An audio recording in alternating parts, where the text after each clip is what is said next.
नमस्कार मंडळी, माझं नाव आहे अवधूत। आज आपण अतिशय चवदार आणि उन्हाळ्यात बाप्पाला नैवेद्यासाठी बनवणार जाणारी खास रेसिपी तयार करणार आहे। तर आज आपण बनवणार आहोत आंबा मोदक। आंबा मोदक बनवण्यासाठी एका कढईमध्ये 2 चमचे तूप घेऊन त्यामध्ये खोबऱ्याचा खीस छान परतून घेतला आहे। साखर न वापरता काहीतरी युनिक म्हणून आपण गुलकंदाचा वापर केला आहे। गुलकंद व्यवस्थित मिक्स केल्यानंतर त्यामध्ये 1 वाटी आंब्याचा रस घालून सगळं मिश्रण एकजीव करून घेतलं आहे। यानंतर त्यामध्ये चॉप केलेले ड्रायफ्रुट्स आणि वेलचीची पावडर घालून छान मिक्स करून घेतलं आहे।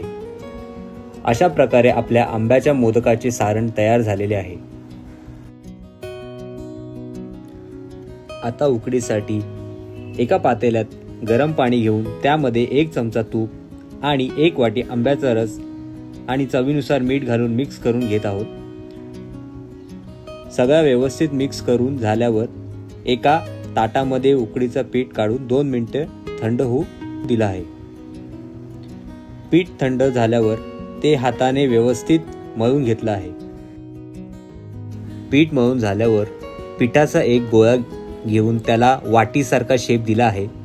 त्याला मोदकाच्या पाकळ्या आपण दिलेल्या व्हिडिओसारख्या बनवून घेत आहोत। त्यानंतर त्यामध्ये आंबा मोदकाचं सारण भरून घेऊन मोदकाचा वरचा भाग व्हिडिओ दाखवल्यासारखा बंद करून घेतला आहे। सर्व मोदक बनवून झाल्यावरती प्रत्येक मोदकाच्या टोकाला केशर लावून घेतला आहे।